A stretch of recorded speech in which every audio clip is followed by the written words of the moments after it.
Let's face it, you need a raise.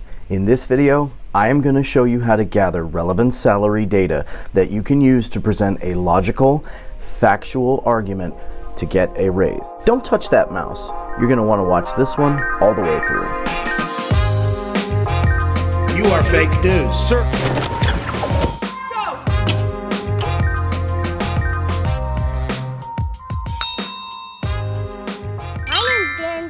But you can call me the Ramblin' Recruiter. What's up, friends? My name's Darren, but you can call me the Ramblin' Recruiter. I've been a recruiter for nearly 2 decades now, and my passion is you, helping you find the job of your dreams and maximize your career. The first step to that is subscribing. Click the bell to enable notifications so you never miss another tip, trick, or tutorial again. Quick interlude, I just want to call your attention to this. So, let's get into this, shall we? Smash that like button and grab a notepad. You're going to want to watch this one all the way to the end. So first, you should know that getting a raise is not an easy thing to do. Getting an increase to your salary outside of the normal annual salary increase process can be very difficult for a number of reasons. One, it tends to open a Pandora's box. If it's discovered that one employee is not being compensated at the level that they should, typically that means that there are many more employees who are not being compensated at the level they should, and looking into one usually means looking into all. But also because if you go to your boss to ask for a raise, typically that person will then have to go to their boss, who may have to go to their boss, and you start a whole chain reaction of difficult conversations. I'm giving you the tips and tricks to increase your likelihood of success, but if it turns out that you're not able to be successful getting a financial raise, have a backup plan. We'll talk about that in a future video. Here's the rub. I would like a 15% raise. No. Scenes like this play themselves out hundreds of times every single day in offices all around the world. Just marching into your boss's office and asking for a raise is a recipe for disaster. You need to prepare an argument, and it's really important that your arguments be rooted in fact. So in order to gather some fact, we need to do some detective work. Elementary, my dear Watson. In order to determine whether or not we can get a raise, we have to determine the ranges of salaries for the particular type of work that we do in the particular geographical area we are located in. Also elementary, my friends, is that making videos costs time, effort, energy, and money. And since I don't sell courses on the back end, I rely on the support of viewers just like you, supporting the channel via Patreon. But you know, life is about more than just salary. It's about perks.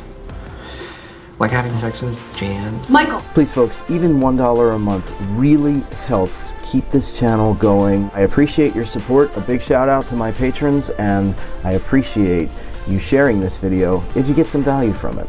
So remember, the goal here is to create a business case for why you deserve a raise based in data. So the 3 resources that I really like for gathering this salary data are salary.com, indeed.com, and glassdoor.com. Now LinkedIn also has salary insights, and they are pretty good. However, they are not free. They require a premium membership to LinkedIn, which can actually get pretty pricey. They do offer a 1-month free trial, so it might be something you want to take a look at. But for this example today, we're going to use salary.com. The process is very similar for Indeed and Glassdoor. Just a quick note, Glassdoor has this weird business model where in order to access the full scope of information that they have available, you have to leave a review of your current employer. Now these can be totally anonymous and they don't have to be very long, so it's not going to take a long time to do that. The one thing that I will say about Glassdoor is they send email job alerts, and you have to opt out of them if you don't want to receive them. They're not going to be that targeted, they're not going to be great recommendations. However, if you are looking for great job recommendations to be emailed, you've got to get signed up for JobLift. JobLift is 100% free, as in $0 per month, and you can search up to 10 million job postings and create some of the smartest, most intelligent email alerts. JobLift is the best tool out there if you want to be the first applicant to apply for a job. Okay, so let's take a look at how we gather this data on salary.com and how we then put it into practice. Rise. Okay, so we're going to jump on salary.com and we're going to come down here to this white area where it says individuals and what am I worth, and we are going to use a basic standard industry accepted title for an entry-level accountant, a staff accountant, and I'm from the New Jersey, New York area, so I'm going to use New York as my geographical location. Remember, it's very important to get that geolocation right. Now, even though staff accountant's a very industry accepted title, salary.com still wants to know exactly what I mean. So they've given me options here, accountant 1, 2, or 3. What are you looking for? I want accountant 1. We want to look at an entry-level person. So I'm going to click here, show my salary estimate results, and it is going to show me this bell curve here. Now this represents the full range of known salaries for staff accountants in New York, New York. The 25th percentile, or the lower portion here, the median 65,291, and then the high 71,887. Anybody who falls to the right of this median number here, they can still get a raise, but their argument's going to be very different from somebody who falls to the left of this median number here.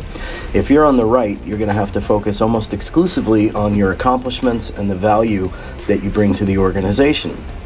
If you fall to the left, it may be possible to make the argument that you're underpaid. However, I want to just note that if you fall within this darker shaded blue area, this middle 50%, this is generally deemed to be the acceptable range of salaries. So just because you're left of this number doesn't necessarily automatically mean that you're underpaid. It just means that there are people who are making more than you. All good things to know. These are important data points to have when you formulate your argument for why you deserve a raise. So let's just say, for the sake of argument, that our staff accountant in this example made $55,000. You can see he or she would be below the 25th percentile. They'd be very low on this range and should have no problem making an argument that they're not getting market rate compensation.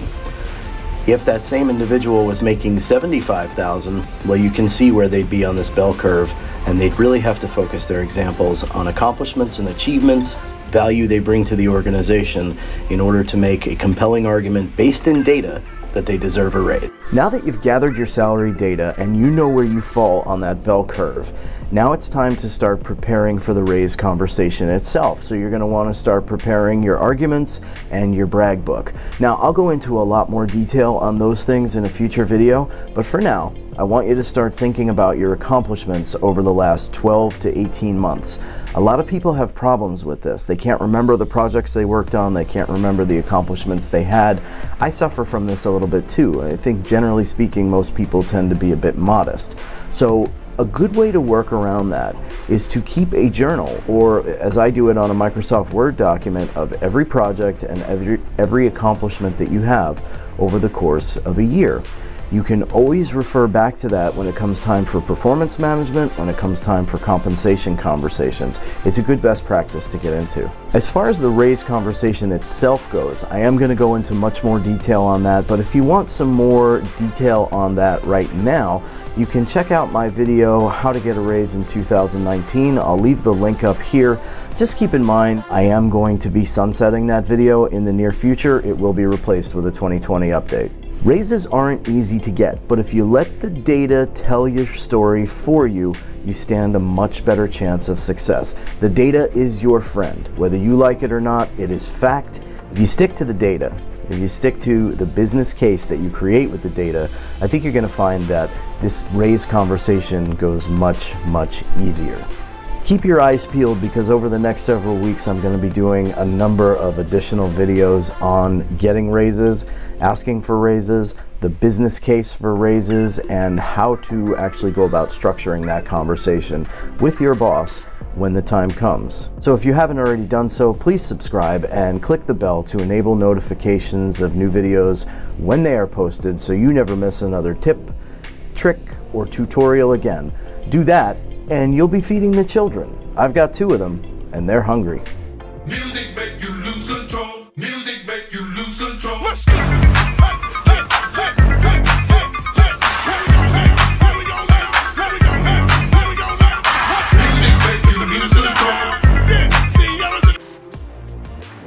Negotiation is an art.